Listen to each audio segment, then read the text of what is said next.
ಮಂಗಳವಾರದ mini vlog ಇರುತ್ತೆ. ಈಗ ಟಿಫನ್ಗೆ ಬೆಂಡೆಕಾಯಿ ಪಲ್ಯ ಹಾಗೆ ಉದ್ದಿನ ಹಾಕೊಂಡು ಚೆನ್ನಾಗಿ ಮಿಕ್ಸ್ ಮಾಡ್ಕೊಳ್ಳಿ. ಅದಕ್ಕೆ ಒಂದೆರಡು ಟೊಮೆಟೊ ಹಚ್ಚಿ ಹಾಕೊಂಡು ಚೆನ್ನಾಗಿ ಫ್ರೈ ಮಾಡ್ಕೊಳ್ಳಿ. ಅದಕ್ಕೆ ಸ್ವಲ್ಪ ಸಾಂಬಾರ್ ಪುಡಿ, ಸ್ವಲ್ಪ ಖಾರದ ಪುಡಿ ಆ್ಯಡ್ ಮಾಡ್ಕೊಳ್ಳಿ.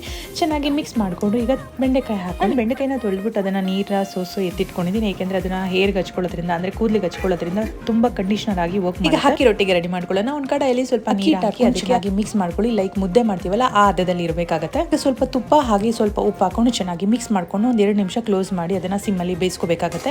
ನಾವು ಈ ತರ ತೆಂಗಿನಕಾಯಿ ತುರಿನ ಯಾವಾಗಲೂ ಈ ತರ ಸ್ಟೋರ್ ಮಾಡಿ ಇಡೋದ್ರಿಂದ ಬೇಗನೂ ಆಗುತ್ತೆ, ಕೆಲಸ ಈಸಿನೂ ಆಗಿರುತ್ತೆ. ಈಗ ಮೇಲ್ಗಡೆ ತುರಿ ಹಾಕೊಂಡ್ರೆ ಬೆಂಡೆಕಾಯಿ ಪಲ್ಯ ಈಸಿ ಹಾಗೆ ಕ್ವಿಕ್ ಆಗಿ ರೆಡಿ ಆಗುತ್ತೆ. ಅಕ್ಕಿ ಹಿಟ್ಟನ್ನ ಒಂದು ಸ್ಲ್ಯಾಬ್ ಮೇಲೆ ಸ್ವಲ್ಪ ಎಣ್ಣೆ ಹಾಕೊಂಡು ಚೆನ್ನಾಗಿ ನಾದ್ಕೊಂಡು ರೆಡಿ ಮಾಡ್ಕೊಳ್ಳಿ. ಕೆಲವರು ಬಟರ್ ಪೇಪರ್ ಅಲ್ಲಾದ್ರೂ ನಾದಬಹುದು, ಇಲ್ಲ ನೀವು ಕೈಯಲ್ಲಿ ಸ್ಲ್ಯಾಬ್ ಮೇಲಾದ್ರೂ ಈ ತರ ನೀಟಾಗಿ ನಾದ್ಕೊಂಡು ಹಾಟ್ ಬಾಕ್ಸ್ ಅಲ್ಲಿ ಹಾಕಿ ಚೆನ್ನಾಗಿ ಮುಚ್ಚಿಡಿ. ಯಾಕೆಂದ್ರೆ ಬಿಸಿ ಇದ್ರೇನೆ ಚೆನ್ನಾಗಿ ನೀಟಾಗಿ ಬರೋದು. ನೀವು ರೊಟ್ಟಿ ತರನಾದ್ರೂ ತಟ್ಕೋಬಹುದು, ಇಲ್ಲಾಂದ್ರೆ ಕೈಯಲ್ಲಿ ಚಪಾತಿ ತರನಾದ್ರೂ ಒತ್ಕೋಬಹುದು. ನೀವು ಯಾವ ತರನಾದ್ರೂ ಮಾಡ್ಕೊಳ್ಳಿ, ಈ ತರನೇ ಕಂಫರ್ಟಬಲ್ ಆಗಿರುತ್ತೆ. ಸೊ ನಾನು ಈ ತರನೇ ಮಾಡೋದು. ಅಕ್ಕಿ ರೊಟ್ಟಿಗೆ ಸೈಡ್ ಡಿಶ್ ಆಗಿ ಒಬ್ಬೊಬ್ರು